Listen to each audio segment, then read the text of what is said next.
Right, so head bow, eyes closed. Our Father which art in heaven, as we come before you once again on your holy Sabbath day,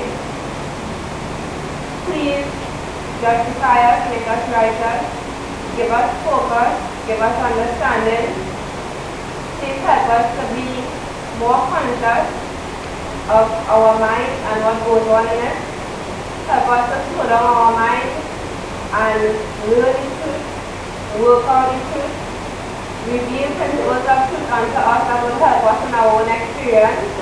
And as we go throughout the Sabbath day, please help us to remain holy, to be able to keep the Sabbath holy, and to experience your love and your truth. And help us to allow you to work in us to fulfill purpose so that we can be prepared to do the work that you have called us to do. In Jesus' name I pray. Amen. Amen.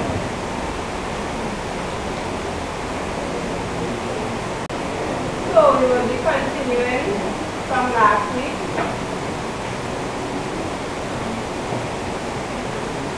We will be continuing from last week. Soundmindedness, sound judgment, or sobriety, right? So we'll just recap quickly what we went through last week and continue.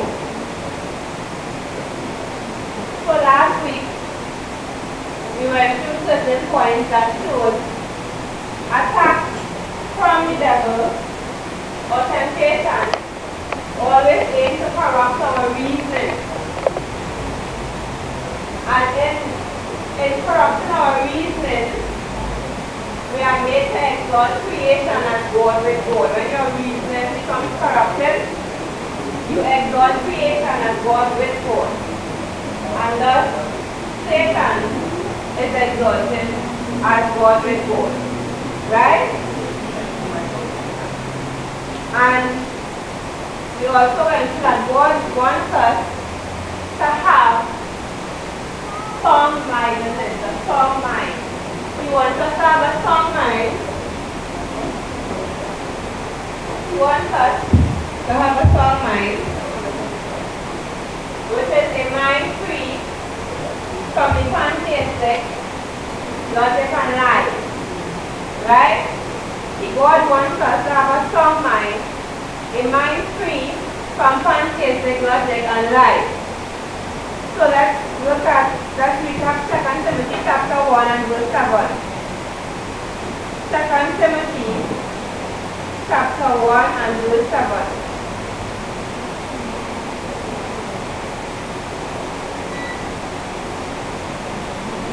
It says,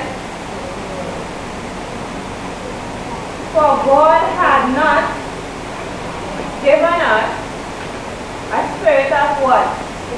Fear. But of what? Power, and of what? Love, and of what? A sound mind. So God has not given us an experience of faith, but of power. And the word power there is dunamis, which is the working for the science. So it is the gospel he's speaking about. So God doesn't give us an experience of faith, but he gives us an experience of the gospel and of love. In 1 John we are told that God is love. So we are given an experience of the gospel and an experience of God who is love. Right? And this experience of the gospel and experience of God dwelling in the mind gives us a sound mind, gives us sound-mindedness. Right? So here's a definition of the word sound from the word Concise Dictionary. Sound. It means unimpaired, in good condition, the right way of thinking. Unimpaired, in good condition, and the right way of thinking. And the word sober. The word sober means without excess or extravagance serious, grave, or thoughtful, and gravity. The word sober, without excess or extravagance, serious, grave, thoughtful, or gravity. Grave meaning the person is not frivolous. And when it comes to their salvation, it is something serious, life and death, grave, right?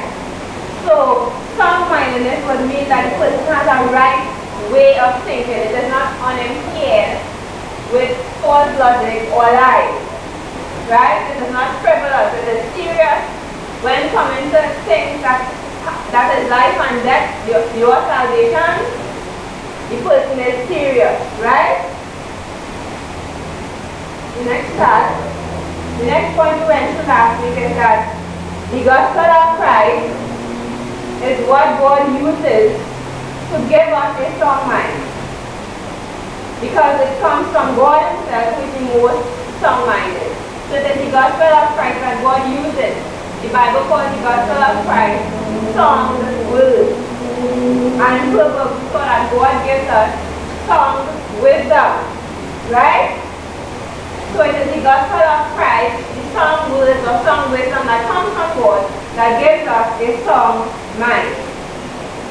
So, this chapter is where we stopped last week.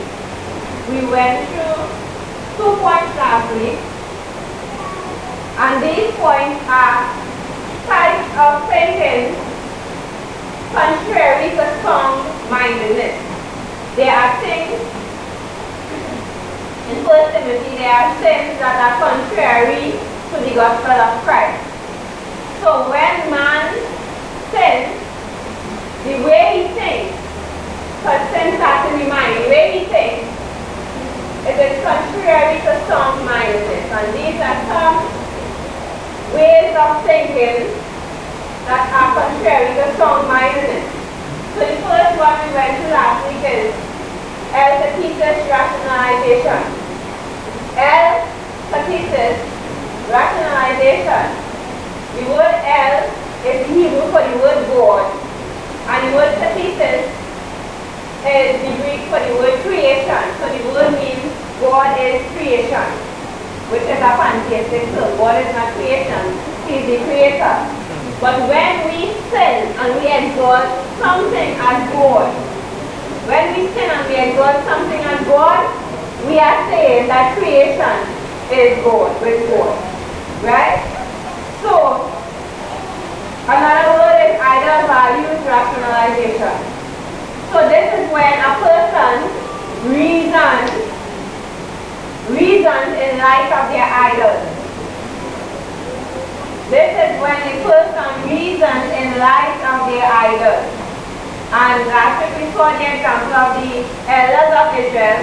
They went to Ezekiel with idols in their hands. And they went to Ezekiel to get counsel from God. And God told Ezekiel that he would answer them according to their idols. So it shows that they didn't went for counsel for the cause of getting rid of the idols. They went to God with idols in their heart, hoping to get some kind of answer that would sustain them in their wrong. Right? So a person, sometimes people reason in light of their idols. They're speaking according to their idols. Right?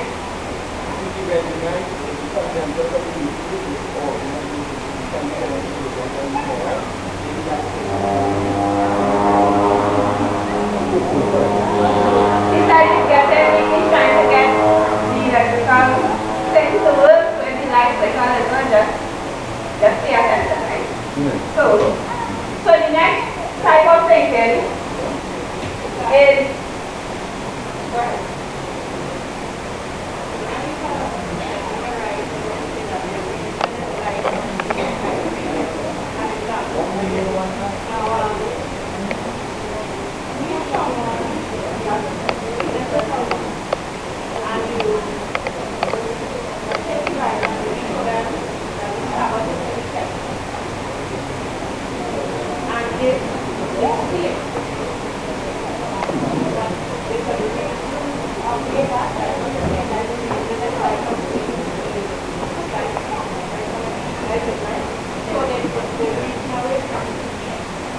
what is it? And they accept the idol.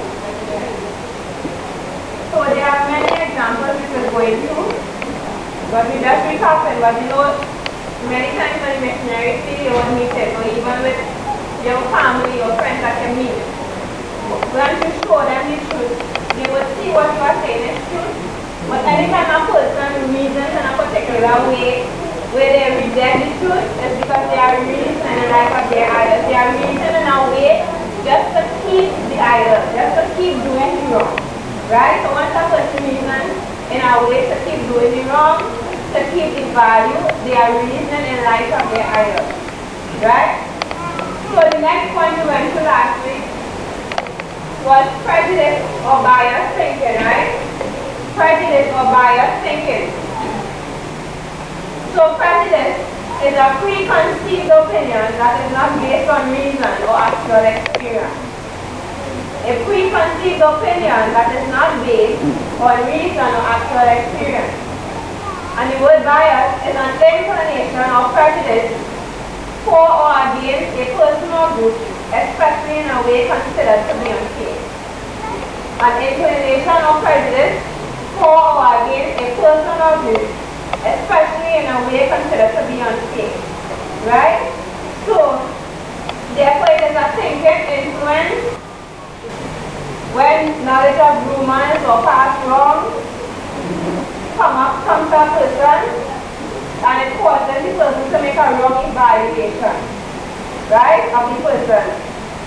And this knowledge affects the view of the person, causing prejudice or bias thinking. This arouses a feeling of dislike or unfavorableness for the person. So sometimes people will spread rumors, and the one who hears the rumor, he doesn't have facts or he doesn't have actual experience. But because he hears certain rumors are wrong, in his mind it builds up a wrong view of the person in question, the person who the rumor is about, right? So in his mind, there builds up wrong knowledge or wrong views of the person, right? And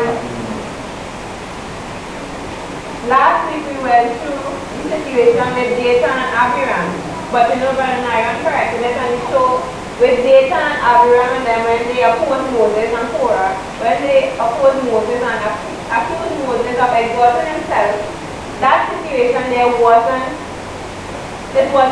prejudice or bias thinking. It's not like they didn't know and they heard rumors. They knew.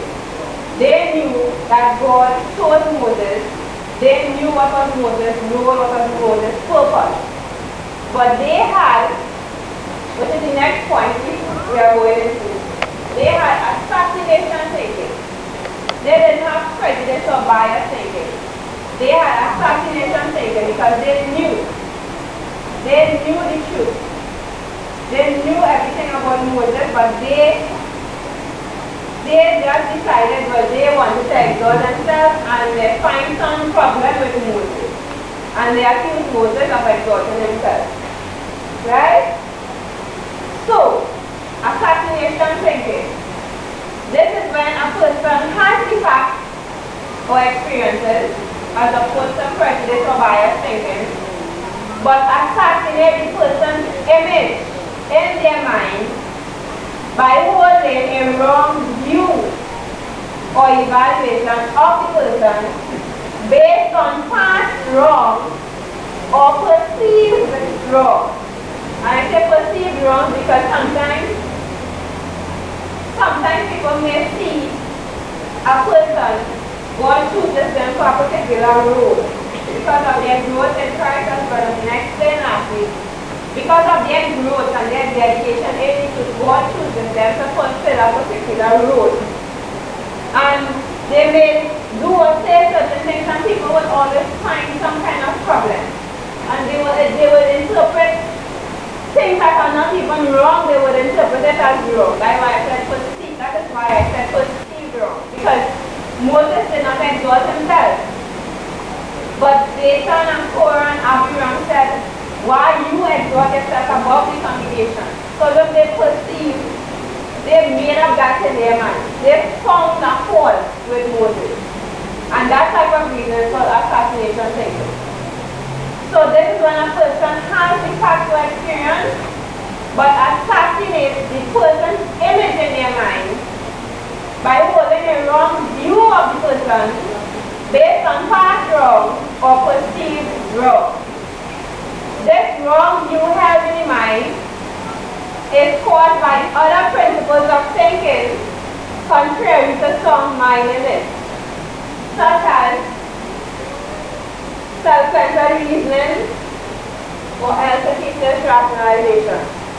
Meaning, the person will have some kind of self-centered reasoning, thinking about themselves, or some kind of ideal values in the mind that they don't want to give up, because sometimes people, they want to hold on to certain values, and the person that God uses to speak to them, they find a problem with that person because they don't want to deal with themselves.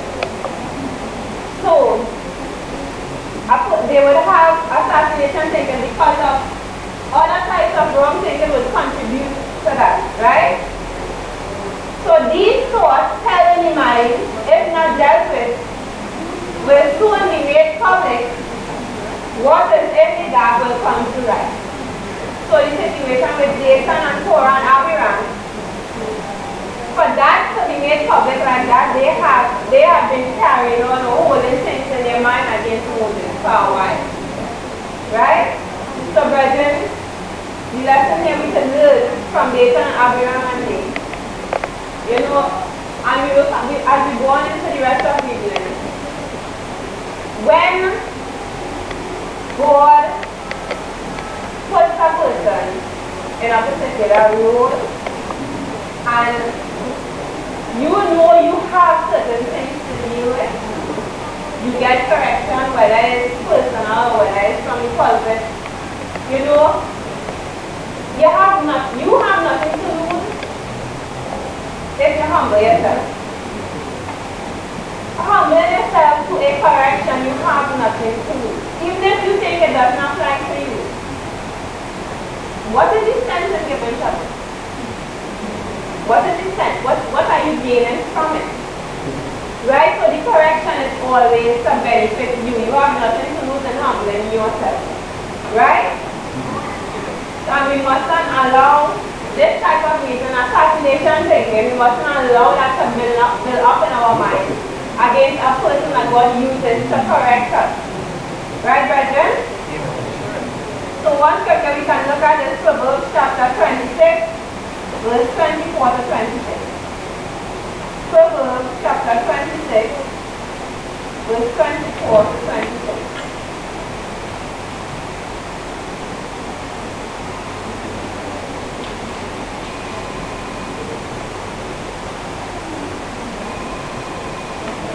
Proverbs 26, 24 to 26. This is a behavior of someone with assassination thinking, right? It says, verse 24. He that hateth dissembleth with his lips, and layeth up deceit within him. When he speaketh care, believe him not, for there are 7 abominations in his heart, whose hatred is covered by deceit. His wickedness will be shown before the whole congregation. Right? So we stop here. Right? So here is an example of somebody with assassination thinking. When he speaks, he dissembleth with his lips, and he lays up deceit within him. So he may speak like some people would reason and say, I don't have a problem with this person and no God. And they would reason a particular way, so cause, they would reason in a particular way that would somehow affect the person's influence. Right? So what we must do is dissemble with our lips. If you see someone has a particular influence, don't dissemble with your lips. Because that is only deceit in your heart. Don't say things that will break the person's influence, because that person, God is using them to help people. So if it that influence on you. Yes, no one shouldn't say a thing, romance, wrong. Some people just like to dwell on certain wrong. And you want to, Sister Carol did this, Sister Carol said that, and you break the influence, the view of the person in people's mind. So when Sister Carol knows now to come and give a correction, because the view in the mind is broken down, it affects the influence on how she can help. Right, brethren? So that is called assassination thinking. Right? So the next one we went through last week was emotional thinking. Right? Emotional thinking. And we saw that this is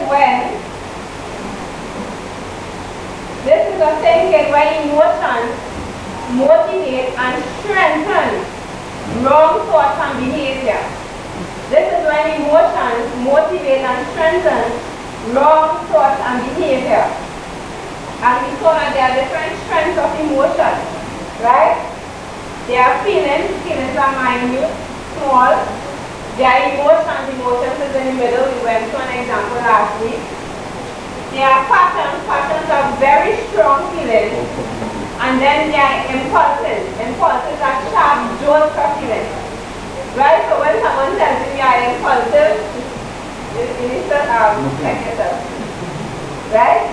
Sit down and really check yourself. Because those feelings, especially passion and impulse, those feelings affect the way you reason. When a person gets emotional, it affects how you see things. It stops you from being fair in your reasoning.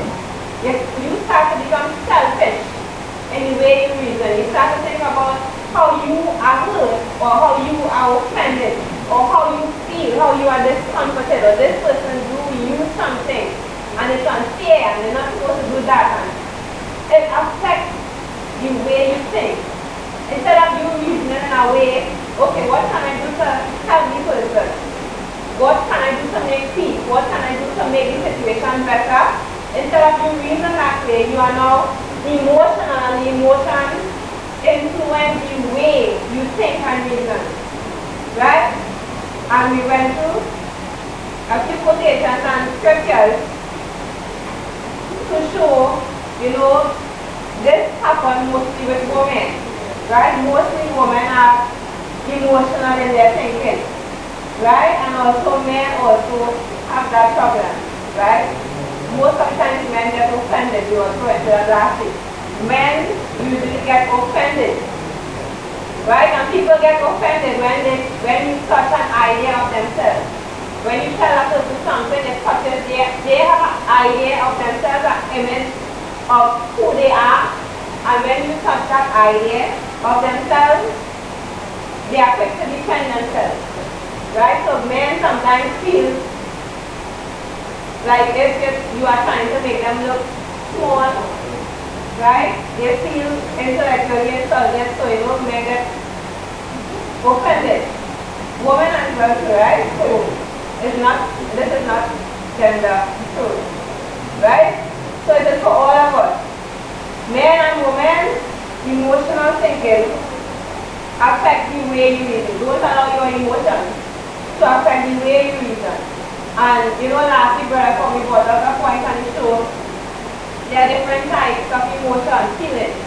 There's knowledge bearing, and then there's knowledge bearing where the thoughts will come first, and then the emotions, and then there's the natural feelings of the body where you get hungry and you get tired and so on, right? But we are not speaking about when the initial stages of getting hungry or getting tired. We are speaking about emotional thinking, when the thought already affected by the emotion, right? So we are moving on to... One thing I want to say about emotional thinking is that one of the dangers of that, particularly people who say is that emotional thinkers are easily controlled. look at what's going on in these states, when you have this mob mentality, anything that they can spark up people to respond a particular way. And that's because they don't analyze and critically decide which is the right path or not. Something happens and they know if we present things this way, the crowd is going to respond a particular way. And that's how you get these mobs going on in the States, because you ask them, okay, definitively explain the reason for your right, and they can't. But they know, for instance, they're out protecting Donald Trump or whatever. Okay, why? What you don't like about him? But I just feel I should, because and that's the thing. When you're like that, you're easily hypocrite. Amen. Amen. That is a very good point. So they work on people's emotions, but they also do it because they get them hate, right? By sorrow. So there's this kind of money. Right? Many of those anti-fast rabble that you see be fighting and beating up people's praise is money they're doing it for. They're doing pay to do it. Right? So when the media would walk up to them and say, well, why are you protesting against Trump?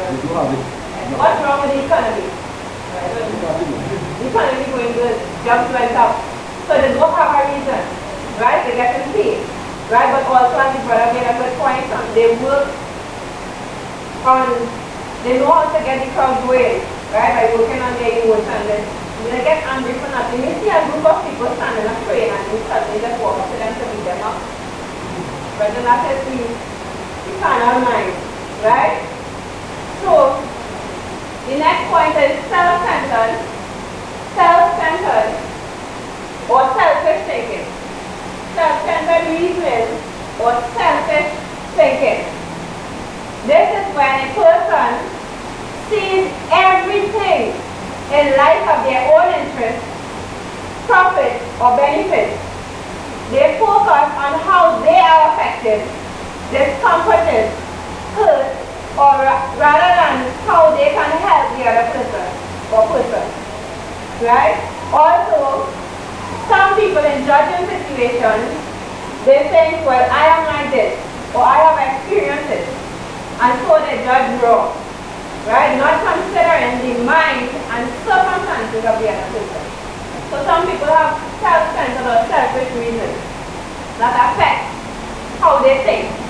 Some people just focus on how things profit them or if it doesn't concern them, they're not interested.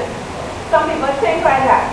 Or something is done to them, they just focus on how they are affected, how it affects them, how they are discomforted, right?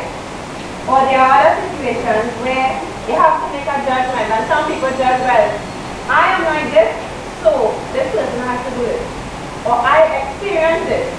So this is how it goes, so this one, so they apply to the other person, right? And not considering the person's mind or the person's circumstances or situation, right? So that is self-centered or selfish thinking. So let us look at an example in John chapter 12, verse 3 to 6. John chapter 12, verse 3 to 6.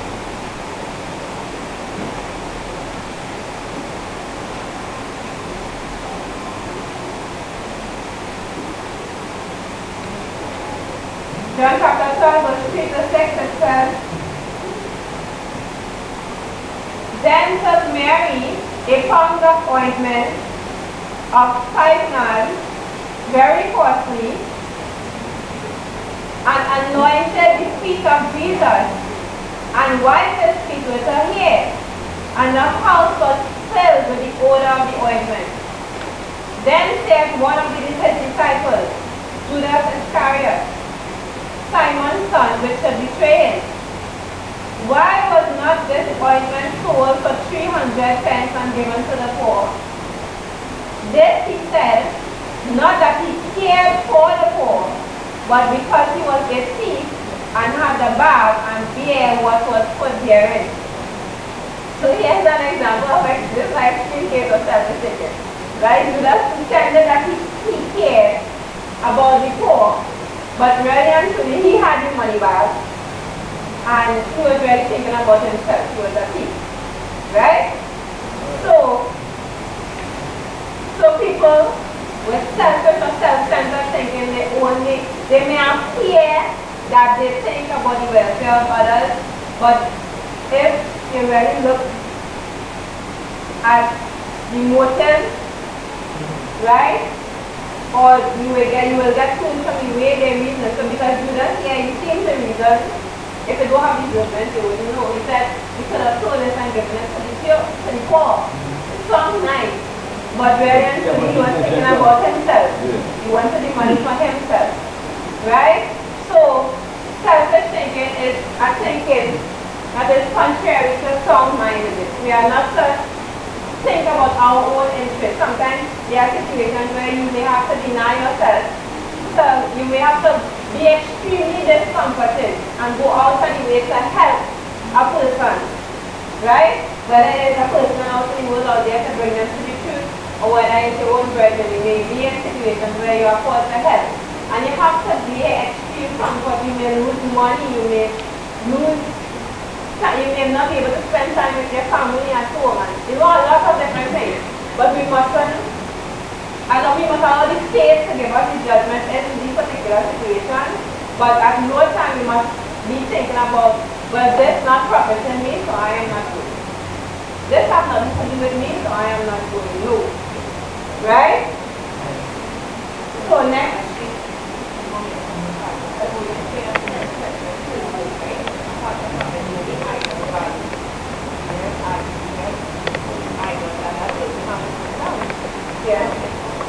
Yes, that is true.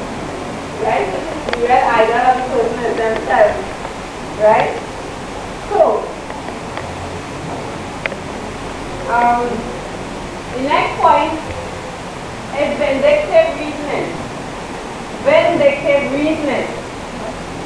The word vindictive, it means having or showing a strong or unreasoning desire for revenge, unforgiving, grudge-bearing, resentful. Again, the word vindictive. Having or showing a strong or unreasoning desire for revenge, unforgiving, grudge-bearing, or resentful. Right? And also for the word vindicate. Vindicate. To clear yourself or someone of blame or suspicion. To show or prove to be right, reasonable, or justified. Right? So therefore, this is a sentence where a person is seeking to vindicate or justify or show themselves to be right. In the carrying out of this, they seek to make the other person or persons look wrong, but in a revengeful way. This is a sentence where a person is seeking to vindicate or justify or show themselves to be right. But in the carrying out of this, they seek to make the other person or persons look bad. And how you can fix the situation, how you can help the person. Right? You now, you go to rebuke the person, but it is not in a way to help. It is in a way where when you go to justify yourself, because you're only thinking about making yourself look right. I am right, and this person is wrong, and you're going in a way just to rebuke and to cut down, and it is with a spirit of revenge. Like you know, you just want to get back at the person, you're just glad to prove that this person wrong, or you're just glad to show that this person wrong and I am right. Right? And that is a way that is contrary to sound-mindedness. Right now, remember, brethren, we are just going to the wrong types of thinking. We will be going on to the right types of thinking, how to fix all these different ways of thinking. So I will not be saying much about how to fix it now, right? So I'm just explaining the wrong type. So this reasoning is when you are just seeking to make yourself look right. And you know, sometimes some people, and all of us have to be honest with ourselves, sometimes a person will do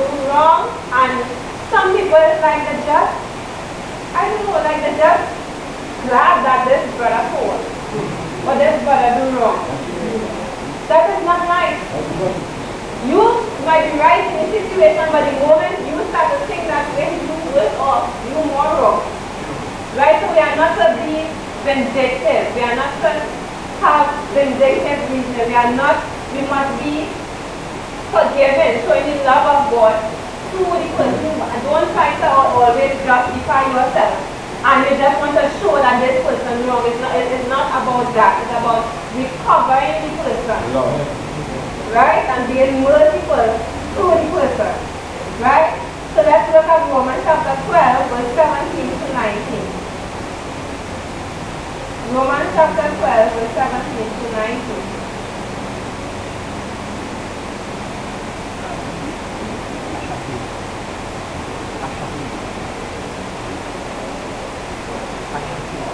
Romans 12, 17 to 19, it says, recompense or give back to no man evil for what?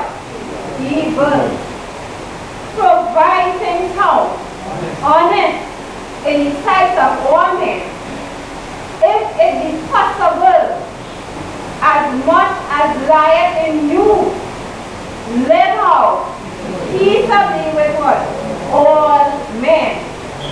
Dearly beloved, avenge not yourselves, but rather give place unto wrath. For it is written, vengeance is mine, saith Yahweh. I will repay, saith Yahweh. Right? So vengeance just belongs to you. You must not be seeking to take vengeance on a person because they do you wrong. You just want to show them up, as the term is, tying them up. Right?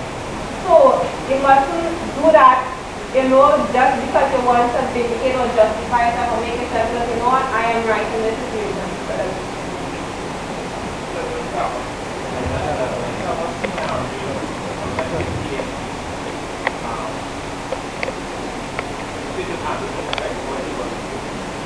So a lot more about murder by someone, right? And you seek justice, but in seeking justice, that tendency has to be carried out on the person, right? So the police catch the person, it is proven that the person is guilty, and now they have to face their penalty for the wrong that they have done. Your loved one is still a whoever. So just say something because I will feel vindicated that this person justice is carried out, but not just that the person has to die, but this thing that they must have a family or they kill somebody that is totally good. So just say something. Better is a very bad, right? Right, so he's asking, what about a situation where someone kills your loved one, right? And the police catch the person, they are proven to be guilty, they are guilty for killing your loved one. And the death penalty now has to be carried out on this person, right? And he said he would feel vindicated in this because, the penalty is just. So but just in situations like that, as we have to use the faith, right? We have to use the faith to motivate how we make a judgment. So the Bible says, the faith says, when a man spills a man's blood, by man shall his blood be shed. Right? So in situations like those, the faith would say that that person has to get the death penalty, and that would be justice. Right? But then that would be justice. That is not you being vindictive. You just want to show you right and you want revenge against the law. That is what the Bible calls justice. Right? But we are talking about a situation where mercy should be given to the person and we do not do that. Right? That's a based on the cover person. That's a scripture, right? Proverbs 24, verse 17 and 18. It says, rejoice not when thine enemy falleth, and let not thy heart be glad when he stumbleth. Lest Yahweh see it, and it displease him and you turn away the wrath from him. So look, you're going to counsel that you might have, but not necessarily enemy, but you know, somebody might do something and you see that they some calamity befall them, or they themselves fall into something or the other, so you have to prove them, for you to prove them wrong, or shine them up, or whatever, and we are counsel, and we are not to rejoice in somebody's fall. We are not to be glad for such a thing, because God will see, and it will receive it. So something like that. If it is in your mind, you say, oh, somebody has something like the opportunity to expose them or whatever it is. This is not something God will be pleased with in looking at it. So it is not to be done. Amen. And you know, a lot of times people do that because they get offended. Right? A lot of times people get vindictive because they get offended. Now when they get offended, so they just want to, you know, show that okay, this person wrong too for the time. Pleasant Sabbath, brethren. An example of Christ showing his vindictiveness for evil. Right? First Peter 2:21 and 20. For even there are Jews from for even there are Jews we called, because Christ also suffered for us, giving us an example that we should follow his steps. Who did no sin, neither was guile found in his mouth. So when he was reviled or persecuted, reviled not again. When he suffered, he threatened not, but committed himself to him that judges righteously. So he has been dependent on the Messiah, God himself, Yahweh himself, right? Amen. And he wasn't even be vindictive. So, very quickly though, so there's a distinction between vindictive and vindicated, right? So what Brother Rusula mentioned, there would be a vindicated situation where justice has been served. Vindictive is more a state of the, as you mentioned before, of irrational or emotional revenge. Yes. And usually in that case, the person seeks to exact more punishment than the offense was for. amen.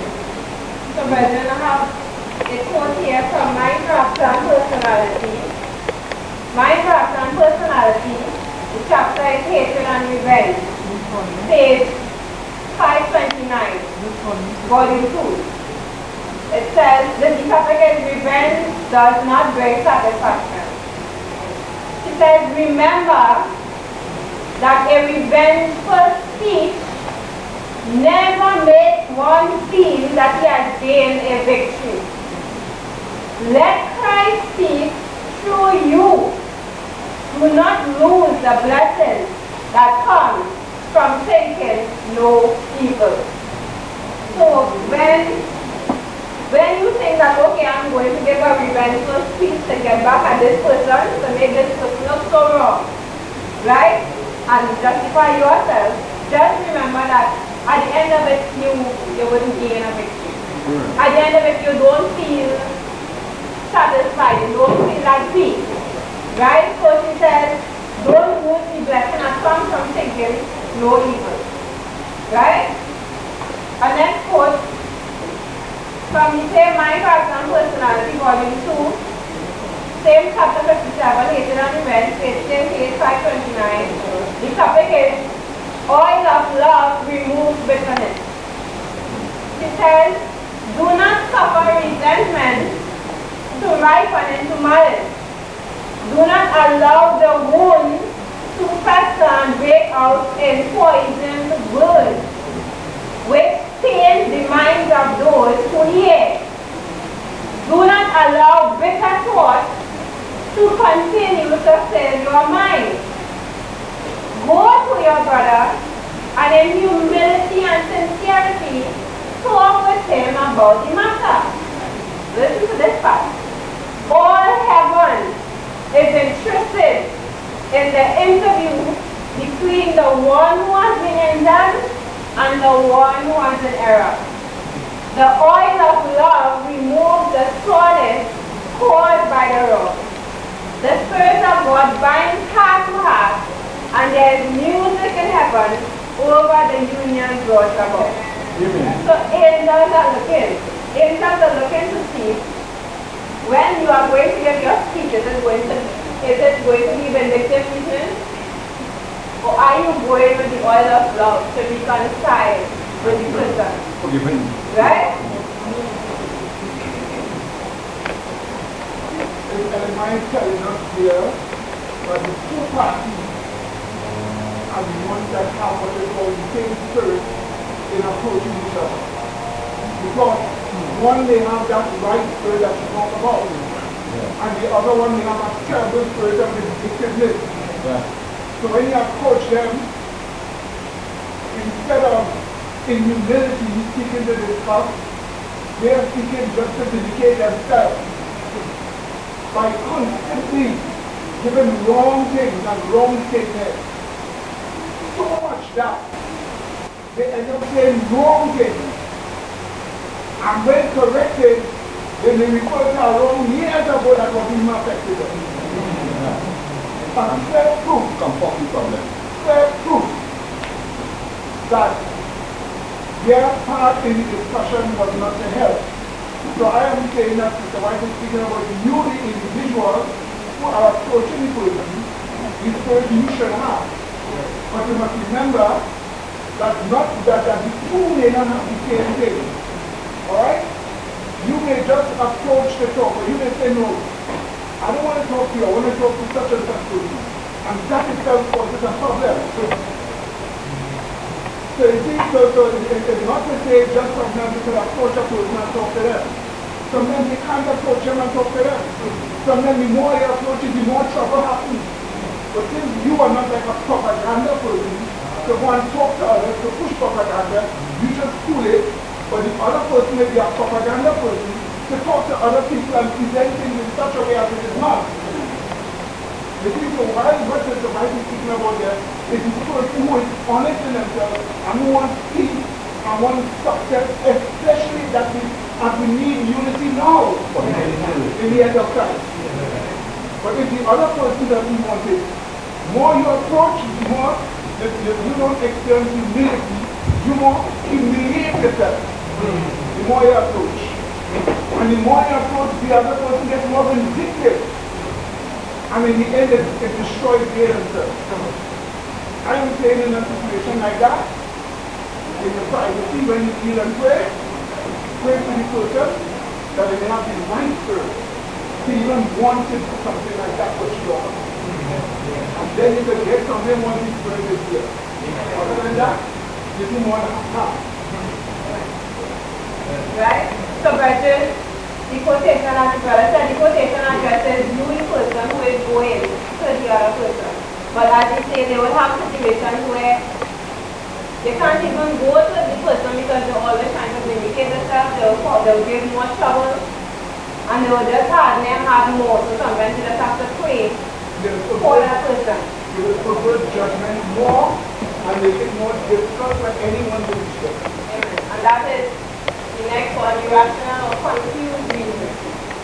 Right, brethren? So we move on to the next one, right? Right. So, irrational or confused reasoning. This is when a person is insincere and deceitful in their reasoning to get away from acknowledging or being exposed that they are wrong. What they present is defective. So again, this is when a person is insincere and deceitful in their reasoning to get away from acknowledging or being exposed that they are wrong. What they present is defective. So you know the example the brother gave just now. Sometimes you go to a person and the person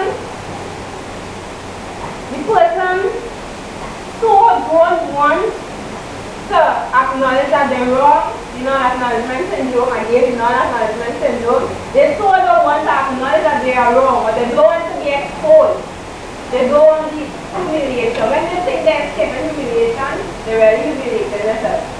They don't want to acknowledge that they're wrong. So in their reasoning, the way they reason is irrational. It's confused. They will say things that are not relevant. And the way they reason it's not making sense. Right? And they will bring up things that are not even related to the situation. They will be so confused in their reasoning. You know, and some people, they get a lot of trouble when coming to taking correction. Right? And a perfect example is, and the perfect example is the situation, you know, Brother Medina just gave. They would always seek to vindicate themselves and justify themselves. You know, they would say things, you know, I didn't because so and so, or they would try to reason in a particular way. Sometimes they get lost, sometimes if you are not intellectually full, as he said. So if you are not intellectually full, so you don't have the spirit of God in your mind, and keep in your mind, sometimes people carry you through a long reasoning. You yourself get lost in your reasoning. You yourself will get weary and lost in your reasoning. Right? So this is another type of reasoning that is contrary to sound-mindedness. When a person gets irrational, they are not reasoning out the thing properly. They just decide to give trouble and don't want to acknowledge when they are wrong. These kind of persons, they are hard in their heart. This type of reasoning, it is hard to get through to that type of person. Last week we read a text that says, a brother offended is harder to be won than a strong city. Their contentions are like the bars of a castle. Their contentions is irrational and confused reason. Sometimes it's so hard to get through. They will say this, and then you have to deal with it. And then they will say something else, and you have to stop and deal with that. And they will say something else, and you have to deal with that. And at the end of it, it's like sometimes you get weary. Some people get exhausted, and they get tired, and you know what, I'm not talking to you again. And when you do that, you make yourself a person where nobody will want to come and talk to you, because you're always giving trouble in your reasoning. Right? So this type of thinking is one of the hardest type of thinking to deal with. When a person is irrational and confused, you have to go through a lot of talking and matching up the logic with faith just to get through to the person. Okay? Two things.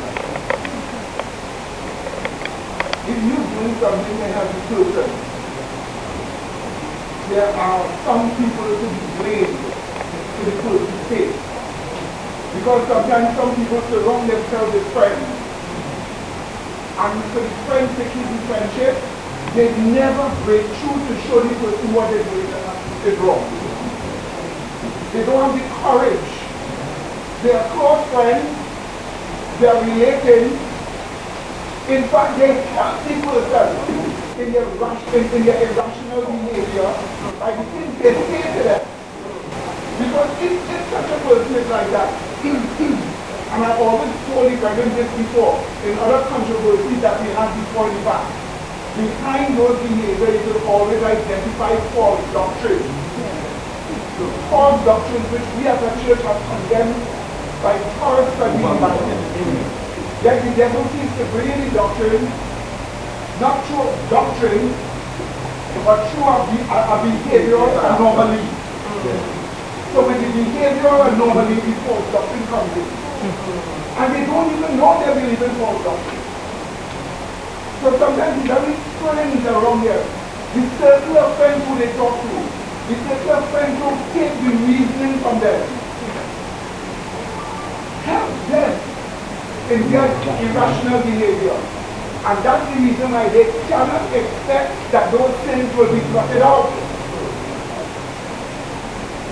And they will have to be, they will be partly responsible for for the destruction of those people.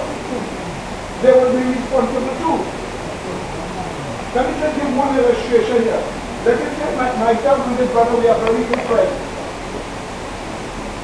He showed me the truth. And I constantly come to him and he constantly shows me the truth. Right? He constantly shows me the truth. Yet I hold some evil in my mind against him. And an evil which I share with my friends. But yet still, I have to acknowledge that God is with him and God is with him. So it will boil down to, if this brother is so bad and so evil as he's painted, he is so bad, so evil as he's painted, who then was using him all along even to affect people? You see, your mind will have to account for that, but his friends will show us that. You see, the mind has to account for that, and the only account for that is false doctrine. In other words, what I will have to say is that let me listen to him in doctrine, but God is not using him. I'll only listen to what he says in doctrine. Or another account maybe, he is a great person that studies great, so he could see things. Totally making it his own way, his own ability that gives him that revelation. So he's self-taught, not taught of God. So anybody who follows any reasoning, they're following reasoning from a man, and not from God. You understand what I'm saying? So that is how now I'm going to have to think about him. But I'm not only that, look at another false doctrine. If I am thinking so about him, then I'll be saying he is a revelator. So it will be uttered in my mouth, people make him a God. Notice that they make him a God. Even though in this church, that is far from anything. He's a God. You understand what I'm saying? And all these teachings deteriorate people's mind, destroy them, create schismatic independence, and also the devil have it festering there. So at the time when the church needed unity the most, that terrible division will come. And once that terrible division comes, it adds to the destruction instead of helping. But that's what I'm saying. Do not be fooled. God is not mocked. Such people may think they're doing wonderful works for God. But once you have that attitude, where you cannot even be approached to talk to, notice what I'm saying, you cannot even be approached to talk, because if you're approached to talk, the confusion is going to go into more tiredness. And as for me as an individual, I don't want to get into bacchanal discussion. If we can have a rational discussion about some problem, I don't want to match. And yet they feel that they're going to the kingdom of heaven. And the friends and associates encourage them to think so. Just by the kind of association they have. Sometimes the friends even add to their evil. So I'm saying, these are evils, evil angels bring in the church and have hidden somewhere around to create trouble in the future. I am always wary of a person who always gives me the impression they have power. What is the power? I have your past records. I can use it when I want. That's the power they have, your past records. Whether it is genuine or speculation, plus genuine things. That is why we know that God looks at a person as they are justified. And they are to be treated as a person who is in Christ Jesus at that time. Because once you have in your idea, you always have this record of someone. Since when you are an angel record keeper, who have your records? You understand what I'm saying? And that is why people like that are very dangerous with their tongue. The danger may not be to come and say, well, justification is not subjective. That's not their danger. Because they'll tell you justification is subjective. But when they relate, they're relating as if it is objective. And that is, those are the most dangerous that we are watching for. Amen. Amen, right, brethren? So let's look at an example in John chapter 8. John chapter 8, verse 39 to 41. and verse 47 and 48. An example, John chapter 8, verse 39 to 41, verse 47 and verse 48. This actually is after the same irrational or confused? Yes. So John chapter 8, brethren, verse 39 to 41, it says, they answered and said unto him. Now this is the Jews answering Christ, right? They answered and said unto him, and Christ was telling them that he is the truth, and he could make them free from sin, and all these nice truths, right? So here's their answer to him. They answered and said unto him, Abraham is our father. Jesus said unto them, if you were Abraham's children, you would do the works of Abraham. But now you seek to kill me, a man who had told you the truth, which I have heard of God. This did not Abraham. You do the deeds of your father.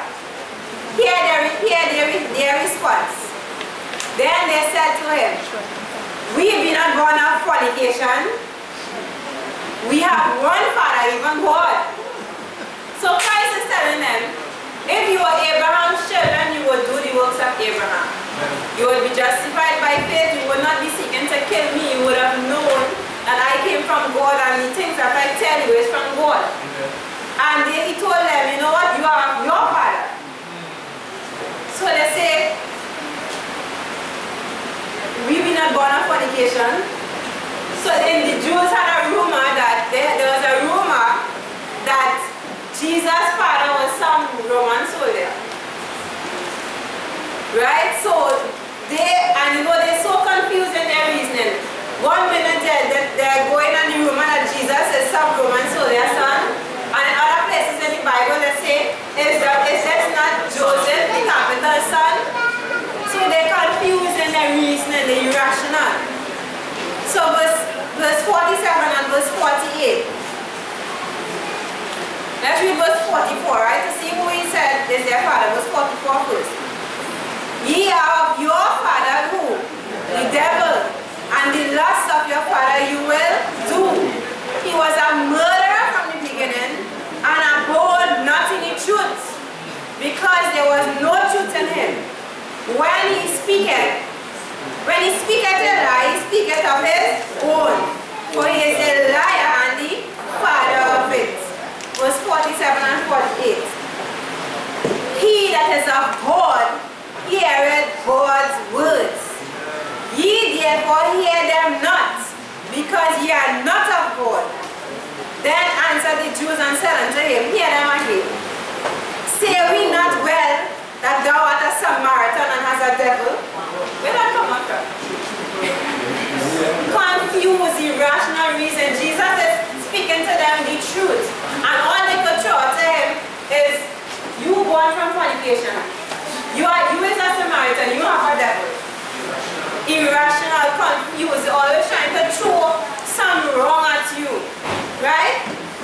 So that version is an example of irrational, confused reason, and also assassination thinking. They were assassinating for Jesus. Right? So we move on, version to frivolous thinking. Yes. Verse 46. It says, which of you convinceth me of sin? And if I say the truth, why do ye not believe me? So here it is, Jesus was showing them the truth. And he said, which one of you could convince me of sin? Point out some sin in what I am doing. And they will take it relevant. You understand? So it shows clearly they hate the truth that is speaking.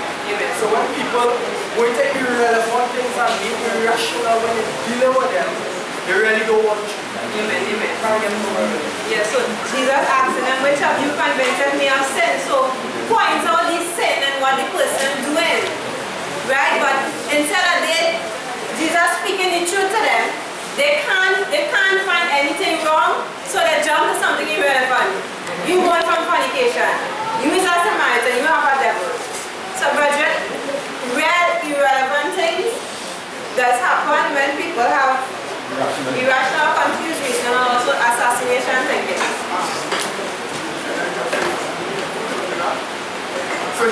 different racist doctrines that the Jews are pushing.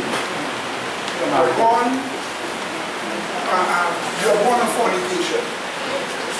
If your father and mother were not married, but the mother had somebody outside, and you are born from that fornication, you cannot be righteous. So then righteousness comes by those who are born by wedlock. That's what you're saying. That's false doctrine. So while you're pushing a racist doctrine, behind it is what? False doctrine. And then they even carry a false doctrine further. They said, you are a Samaritan and you have a devil. Now the Samaritans were a mixture of different races with some of the 10 tribes. And they had originally believed in false gods. But they decided that they would believe in the Old Testament from Moses to David. So they wouldn't believe in Isaiah, Jeremiah, and all those prophets. They just believe in that part. So the Jews held that these people, since they were Samaritans, they had evil angels working with them. So don't associate with them. It's like the woman at the well. She was one. So when Jesus came by the well and spoke to her, as far as the disciple was concerned, he wasn't even to talk to them. So what is behind that too? Behind that too is that once you're not born into a Jewish family, you are a stranger of the covenant by flesh, and therefore cannot become even by conversion. That's a false doctrine. So that's what I'm saying. So they are pushing a racist doctrine. But behind the racism is what? False doctrine. And that's why it is the doctrines of the truth that's supposed to defer us from such a thing. But I want to ask a question.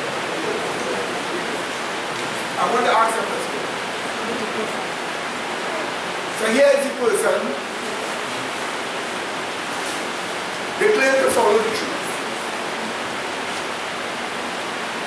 So they hold evil because they say things to people, but the thing, sometimes you may say things to people, but the things you say to people is not to assassinate somebody, but to correct somebody. Like a person come and ask you a question. Why is such and such and such? And you say, because such and such and such didn't do so. And they were warned to do so. And had they done such and such, this would not have happened. So you give the person a warning. But now the person take the warning, carry it to the person, and give the impression evil was being spoken of you. So when the person hear the report now, they say, but wait, such and such an evil is being spoken of me. Okay, right? Good. So, when you attempt to talk to the individual, you get nowhere. You can't get through. So here's the question. So you pass once to the same individual. Watch. You say hello. They ignore you. You pass twice. Hello. They ignore you. You pass another time. Wave your hand. They completely do as if you're not there. Would you all the time pass back and say hello, good morning, good evening to that person? To any avail? Or would you just, since they don't want to help and they can't wish them good speed in their evil, just pass and say nothing? Which one?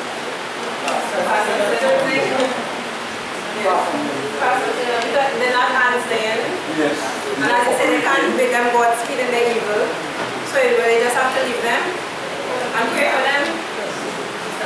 Right? And he texted yesterday, right? When he drew the price when they do that. And here when I was saying to him, we just born on fornication.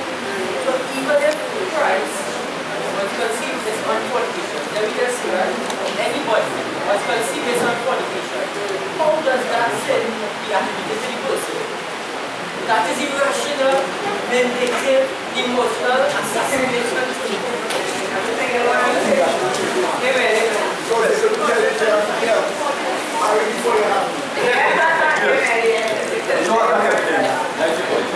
Very rational.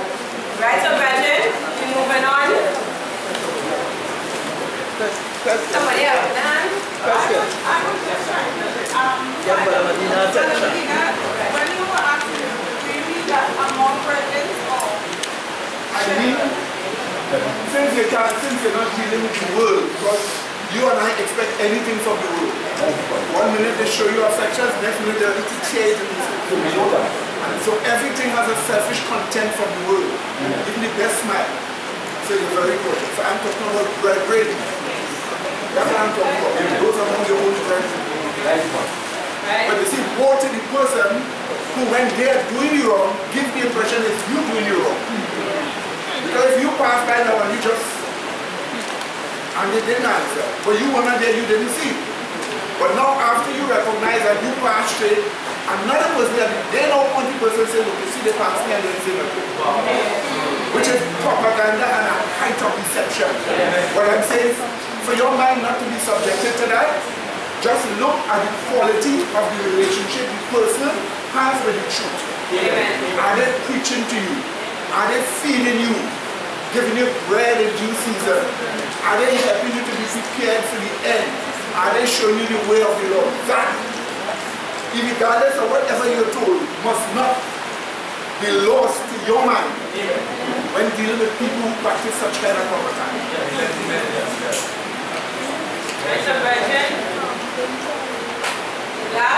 Last one is suspicious thinking.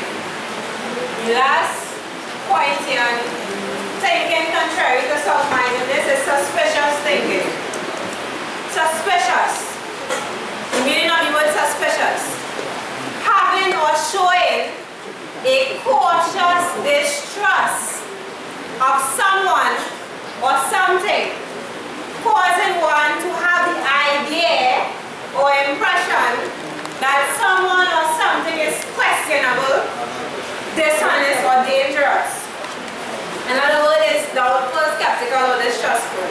Right? Those are synonyms for it. So again, suspicious. Having or showing a cautious distrust of someone or something, causing one to have the idea or impression that someone or something is questionable, or dishonest, or dangerous. Right? And synonyms are doubtful, skeptical, or distrustful. So this is a thinking where the person is practicing unwarranted, listen, unwarranted distrust or skepticism about a person or situation, usually making extreme assumptions. This type of thinking causes insecurity.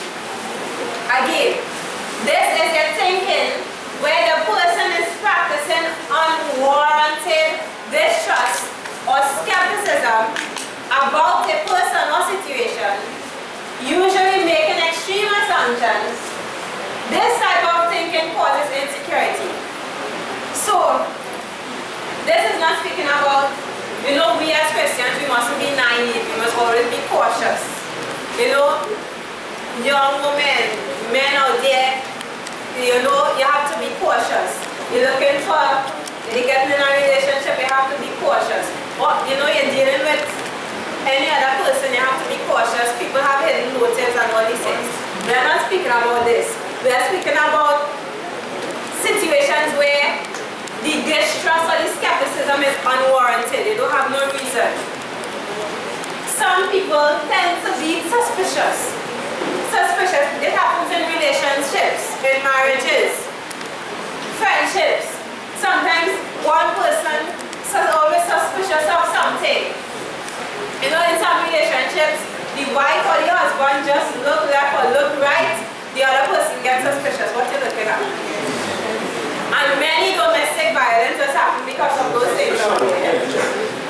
Sometimes they look at a vehicle passing, and it happens to be a man or woman standing there. What you looking at that man for? What you looking at that woman for? Brethren, or there might be a situation. Two brethren might be talking.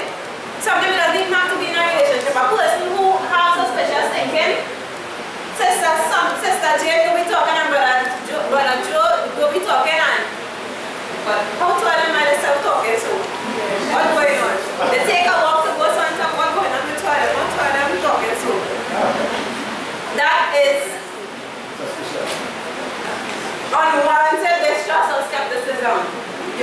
always thinking the situation, something dishonest or dangerous in that situation, or it's unwarranted for, right, brethren? So, this type of thinking causes insecurity in a person, and then you start to speculate, you start to assume, and you don't have evidences, right? And all this corrupts your reasoning. Brethren, these things affect the way you think. When coming to making certain important decisions in your life, when it comes to even helping a person and you have to make a rational judgment, these type of thinking, it affects the way you reason. When you are by yourself, you go to bed or you are by yourself and you sit and you think something missing from your experience. You feel troubled, you're not at peace, you feel void, you're not growing in your sanctification, something going wrong. You give somebody a wrong counsel, you make a bad judgment about the situation. Something affects the way you think and reason.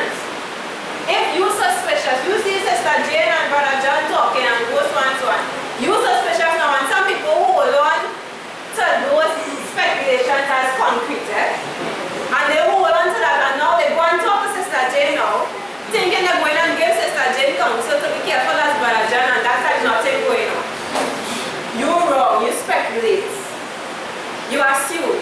So all these things, we have to be careful about these type of thinking, right, brethren, and allow the faith to determine what we think and how we think. Now we know there are sometimes we don't have evidences in certain situations, and you know, once a person has a habit of abiding in the truth and have the spirit of the truth in their minds, God will give them conviction. Something wrong here, something is going on here. Right, brethren? So just to strike the balance, there are situations like those where God gives you the conviction, something is wrong here. Right, brethren? And you will see certain fruit will manifest itself. Right? So, what we are speaking about, the unwarranted suspicions. Right? So we have to be careful of those extreme types of thinking. So, right, just a contribution based on that point. Not only in relationships you will have suspicious thinking, right? That in itself is bad. But some people will present things about Tuesday as Seventh-day Adventists. And you, from the time they hear you as a Tuesdayan, already they put up a guard, they start to watch you suspicious, they don't want to hear what you have to say, and you genuinely could be presenting the truth to them or to somebody else. So not only in secular or social relationships, it also happens under the banner of religion. Right? So. Amen. And that will be prejudice or bias thinking. They hear things about Tuesday, and from the time we go to talk to them, we don't want to hear. Like my mom, she heard some friend show her some old articles. What that friend doing with old articles of Tuesday? Never come to Tuesday, she's a Catholic. Showed my mother old articles, and my mother, Tuesday, she don't want to hear. Prejudice, bias thinking, and all kind of suspicion, and they have no evidence. True. Yes. The early church went through the same experience. Somebody had passed around the rumor that Christians used to sacrifice babies and eat their flesh and drink their blood. It was tied into Jesus was a baby, and then Jesus said, when you grow up, eat my flesh and blood. Drink my blood and shall not die for you. So they take a piece here, he was a baby, and they advocated child sacrifice, eating and drinking flesh and blood, and that knowledge, evil angels caused to spread all over the Roman Empire about Christianity. But it wasn't a harmless rumor, because in France, hundreds of Christians died when the population rushed upon them saying that they are baby killers. So you had what you call prejudice thinking, and then whenever you would hear Christianity, people get suspicious. A Jewish heresy, a child genocide heresy. All we can do is to wait for God to work and remove those prejudices in the minds of those who we want to hear now. But other than that, we cannot stop that because this is the devil's world. Remember Jesus said, I pray not for the world. And people will say all kinds of evil things. Ultimately, the just shall live by faith. So the truth that you present should be evidence as to whether God speaks with you or not. Because the Pharisees and them had that teaching that, look, Jesus opened the eyes of this blind man, but he has a demon, and he teaches to break the Sabbath.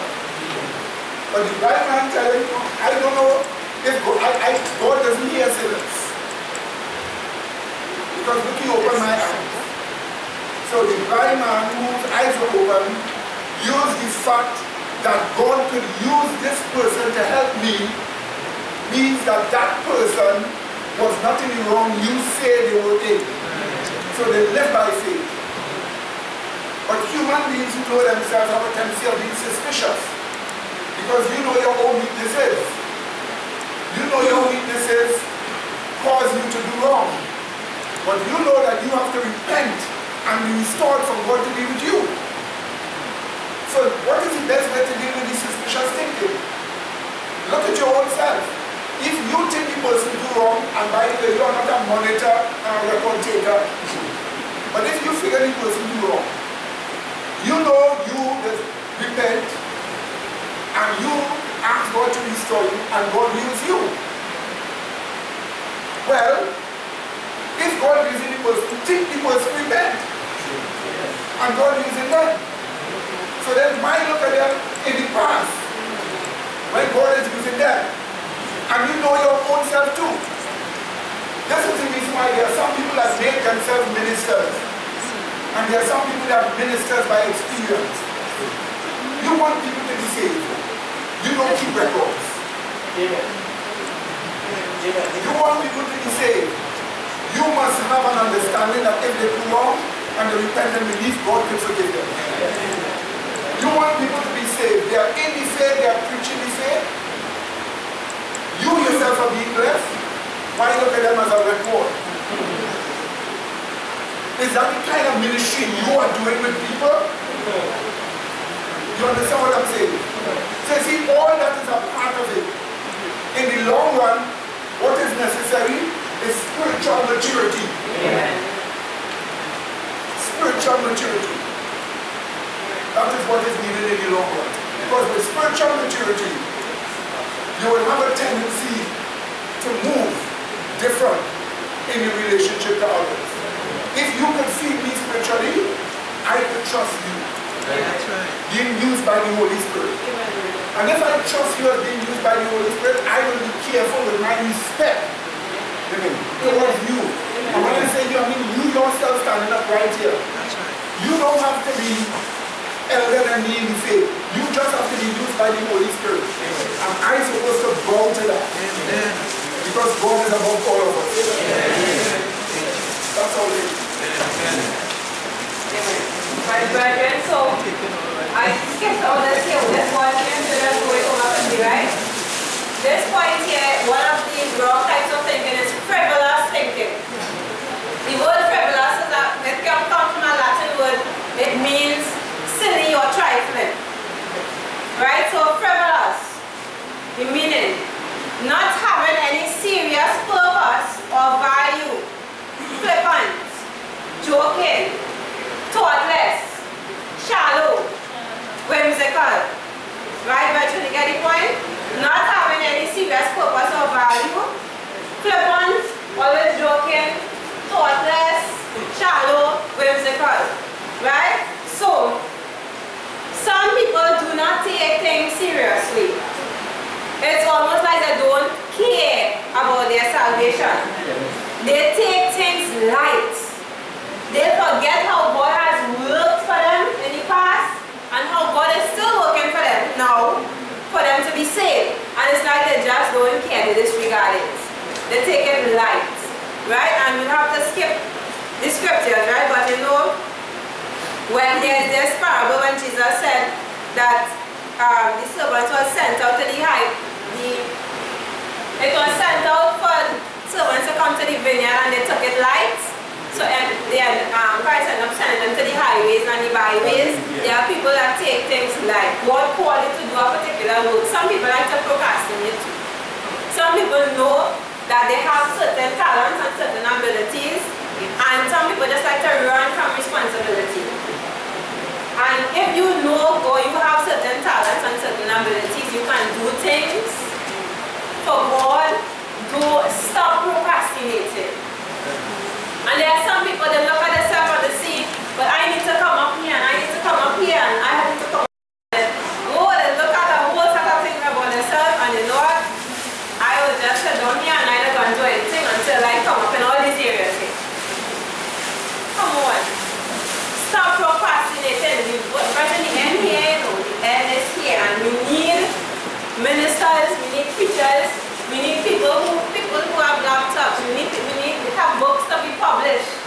People who know computers, we have cartoons to make, we have books to type, we have things to do. The truth has to go forward. Instead of scrolling through Facebook and just looking and mind people's business, preach the truth.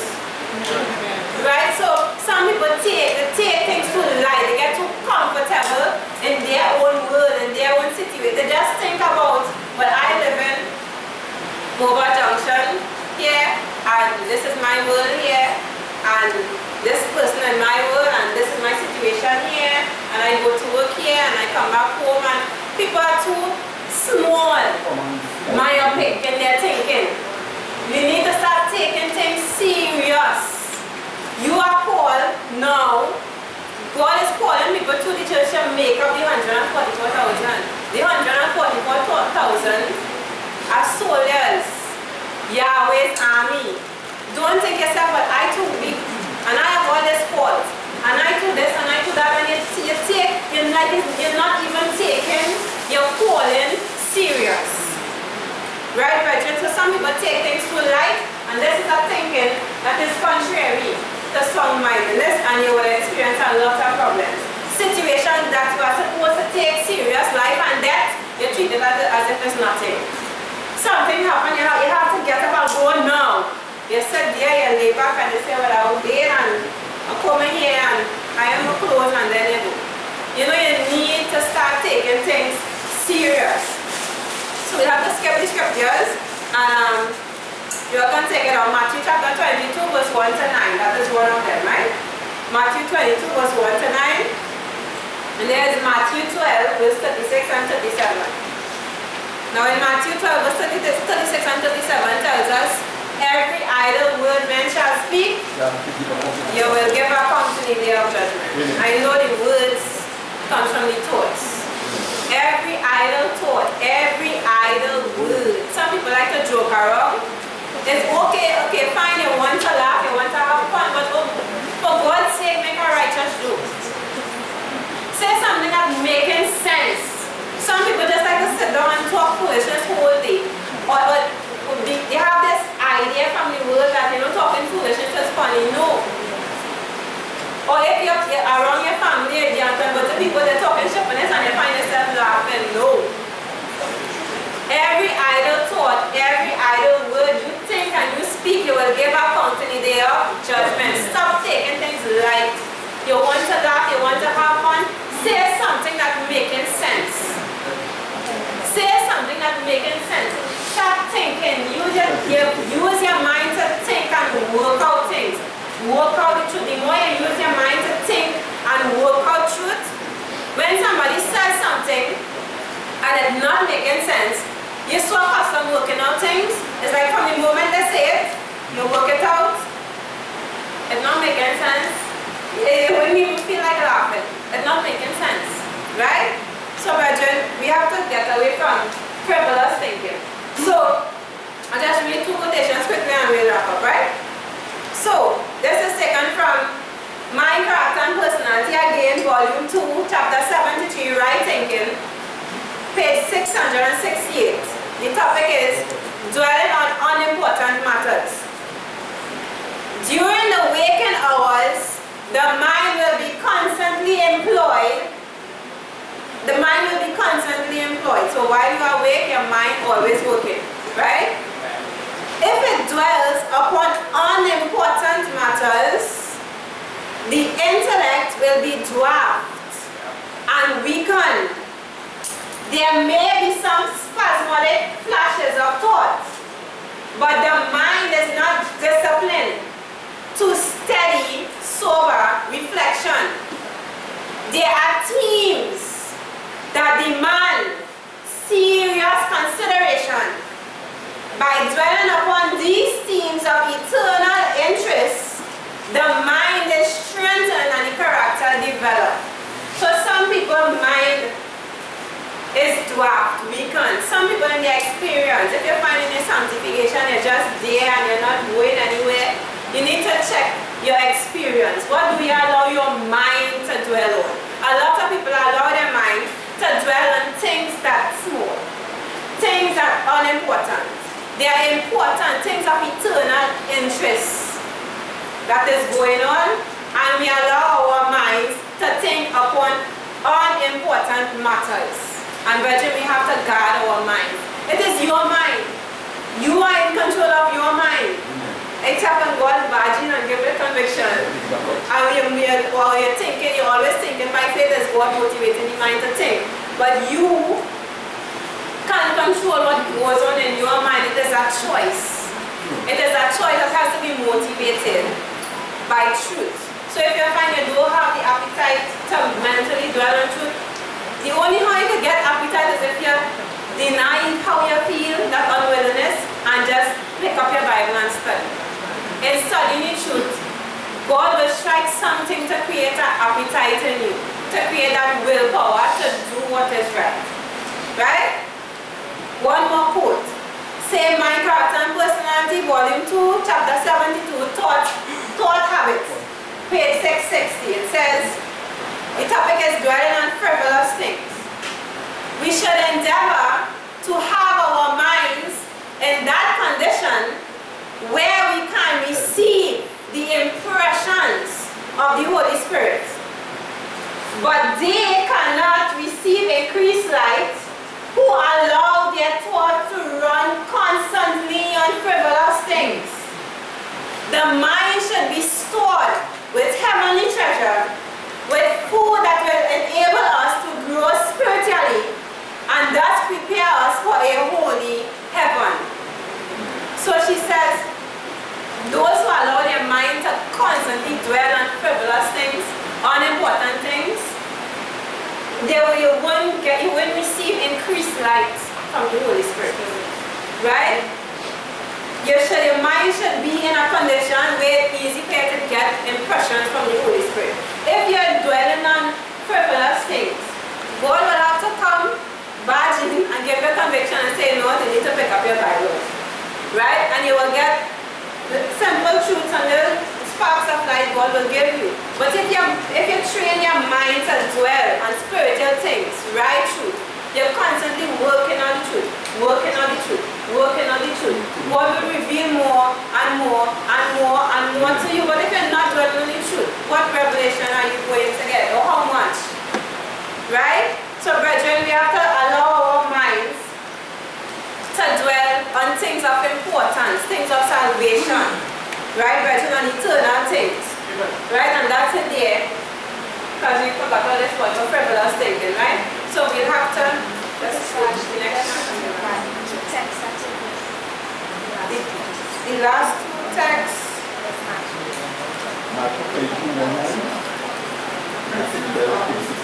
Matthew 22, 1-9 and Matthew 12, 36 and 37. Yeah. Just to add something frivolous thinking. What is the best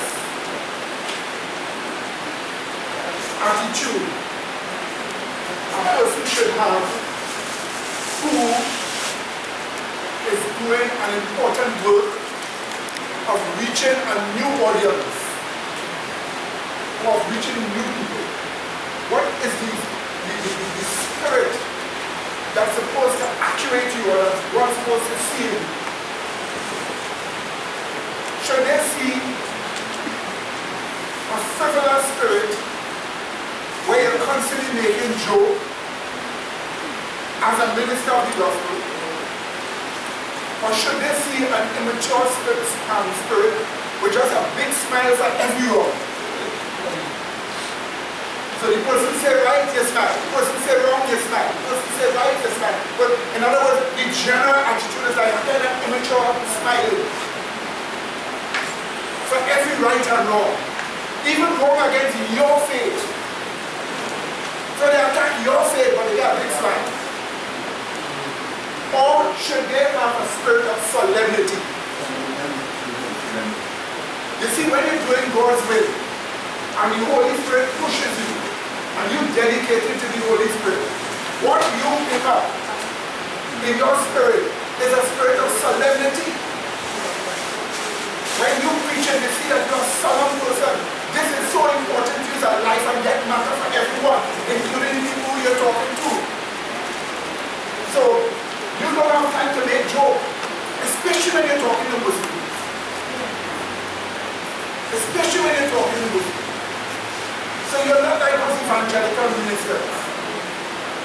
You are like Mrs. White said, what is the best spirit to carry with you? A cheerful but grave spirit. So then in other words, as you're preaching, what you're seeing in the person is not an immature spirit or a frivolous spirit. You see that this person knows what they say, hold it in their mind, it is serious to them, it's a life and death matter, and me accepting it will determine my salvation. That is the best representation. And this is the reason why some, they wish to do the work of God, but God will never have a spirit in a person who is not sanctified and give them wide publicity. Lest they destroy his work. Unless they say, oh, but that is joking people. Kicks, you know. But they're always seeking the favor of everyone. They must see that these people will study their Bible, these people will fight for the truth, and these people they wouldn't turn away, they're just following it. That's the kind of solemn spirit must be seen. Now I say this because things are happening today, and we have a very short time. And in that short time, we need a serious preparation. We need to stand up and be counted and break the influences that turn us away from being dedicated to the truth. That is what we need to do.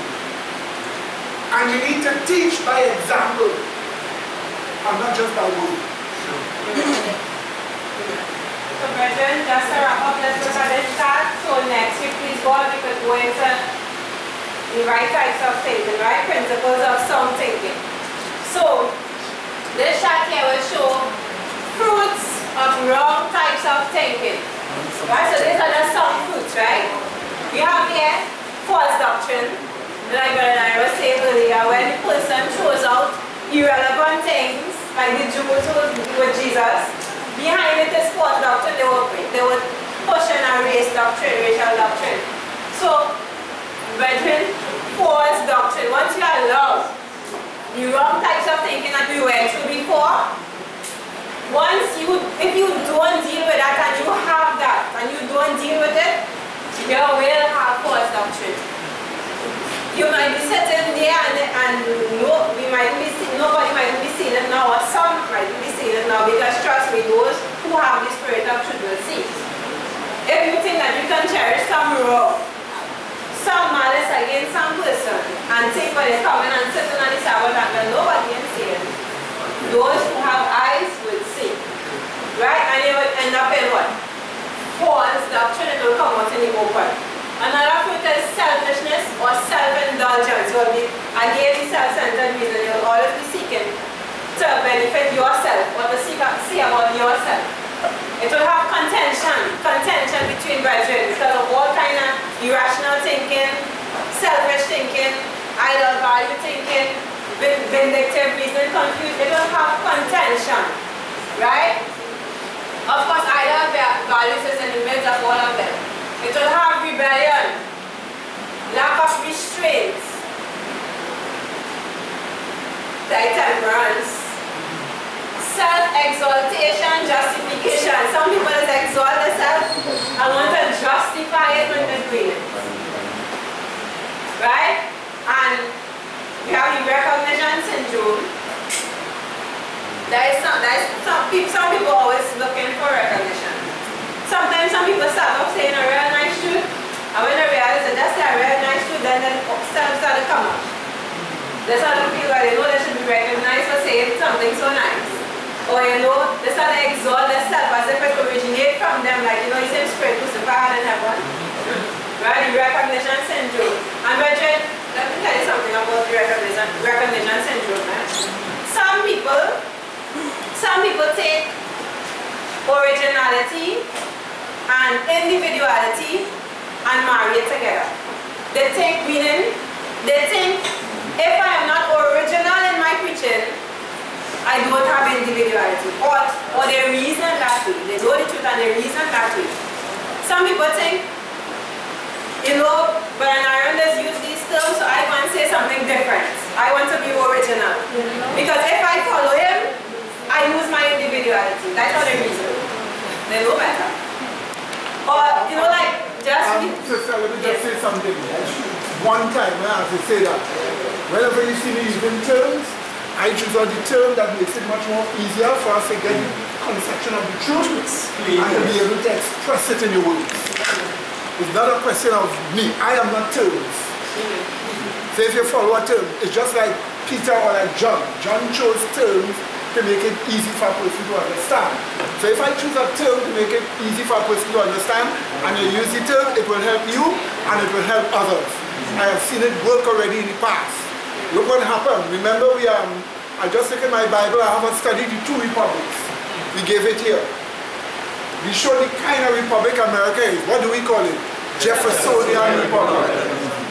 But the kind of republic France was, what did we call it? Jacobinian Republic. Lo and behold, the government in Italy this week drafts up a document. This week drafts up a document, the government in Italy stated that many of the policies of the EU, they don't want it because that is a Jacobinian Republic. Look what they said. Now who said it first? We did. And quite in Italy, the government have to draft a document stating that. Which means our church is in time. And have the right tools and understanding for the world. But you will always get divisive people who try everything. There was a fellow, I used to meet him in the square years ago. Always talking to him, always talking to him. Eventually he went and joined Baptist. He rejected all what the truth about the Sabbath and went and joined Baptist. So I see him a couple of years later talking to him about God. All the time he used to listen up, I'm talking to him about God. Here, God, who is God? I am a God, I am a God. That is what he told me. And build one big church that is more pro-African with the Baptist thing. Now, here you receive the truth, you should have been here. But you have a Baptist church beating African drums thinking you are a God. So this is the reason why you have some people that have a problem with recognition. They have this kind of self-exaltation, this kind of recognition syndrome where they want to be seen. And this is why Jesus Christ says, if you do it to be seen, you have your reward. What is your reward? They see you. And that's it. And this is the reason why we have to be sincere, we have to be solemn, we have to mean business. And let me tell you something. We will only make it when this church revolutionizes in some of the thinking that some of us have here. Thinking that has kept us back. And we will only get somewhere. You know, when I went last Sabbath, when I was doing after Sabbath, I looked at documents came on my vehicle. So when I take you get the document, and I look at the document, some guy named Robert, something, was trying to present some doctrine, but when I read the document, I said, but like, this person like used to be too young. But what they do, they try to change terms. All my brother, when I said they try to change terms. You're just trying to change things. That's what you got. Look at this thing as well. Some robots or something, I don't know. It's like some false thing. Right. You see, Bridget? So the whole thing is recognition syndrome, and the thing about this is, Bridget, you know, like for example, recently, God impressed a question on my mind. Well, not so recently, but a month or two ago, right? And the question is, what about the Sabbath? What about the Sabbath heightens your moral awareness? Right? What about the Sabbath? You know, on the Sabbath day, you're more morally, your mind more heightened about your moral state. So I began to write out a study on it. And in writing out the study, there's a truth that Brother Kwame have been saying for years.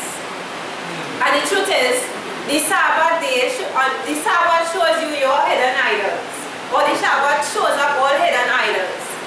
Now in this study, I came to, in the rational thought process of going through the study, that point came up. What am I going to say? Well, I want to be original. Brother Kwame saying that for years, I'm not going to write it. I want to be original. Let me say something else. No, you will be fighting against the spirit of truth. The Bible says one Lord, what? One faith, one baptism. So we will be speaking the same thing. So not because you say the same thing I say, or I say the same thing you say, it means I lose my individuality. No.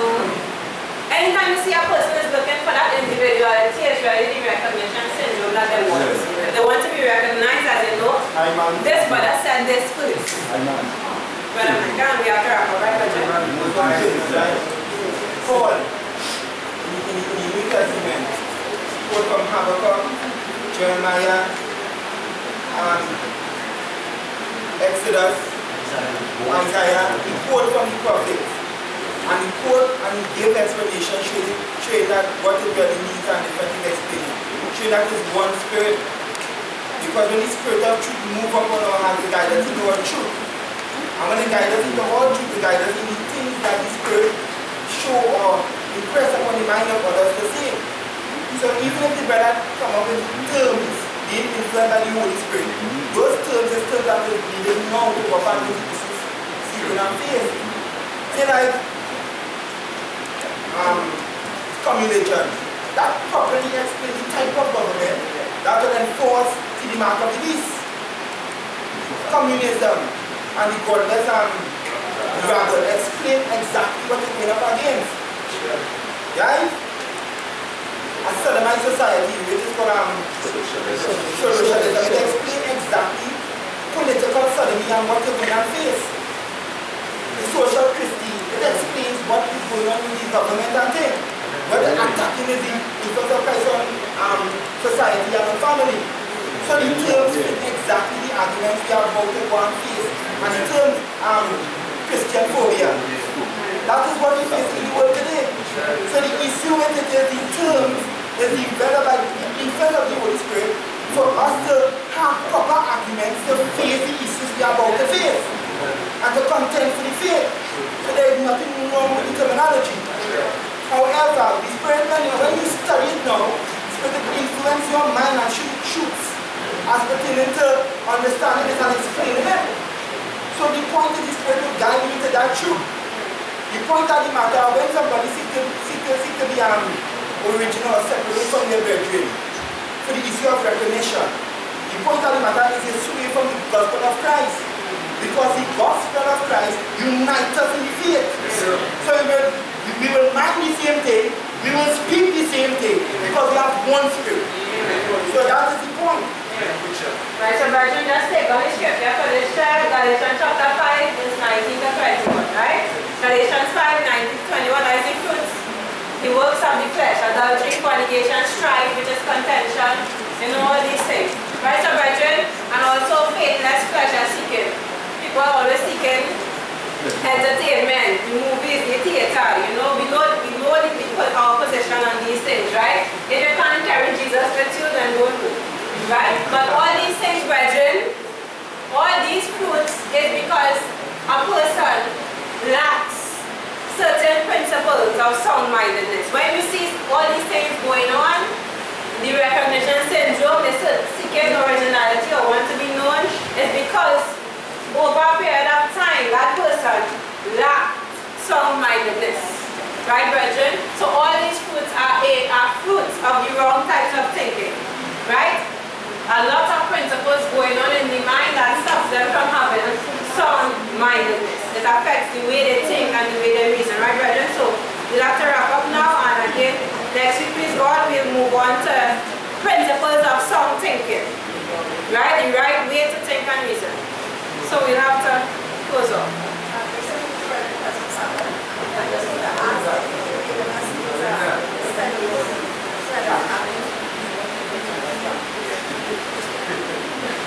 Brethren, as I said, okay, no problem. Brethren, as I said before, this study is an old study from Brother Mina for some years ago, but some of the brethren are asking for a track. So some don't even want to wait for the track, they want how I have it written out. So I'll give it to Sister Linda when we are finished next week.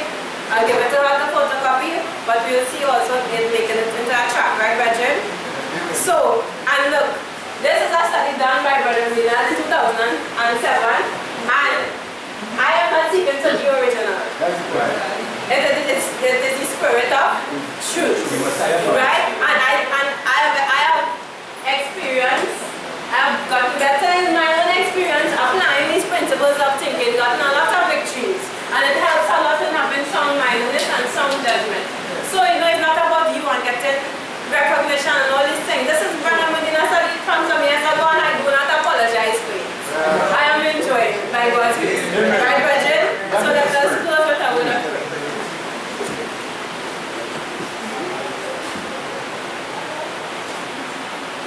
Our Father which art in heaven, as we come before you once again, thank you for these wonderful truths that you have impressed on the brother's mind many years ago.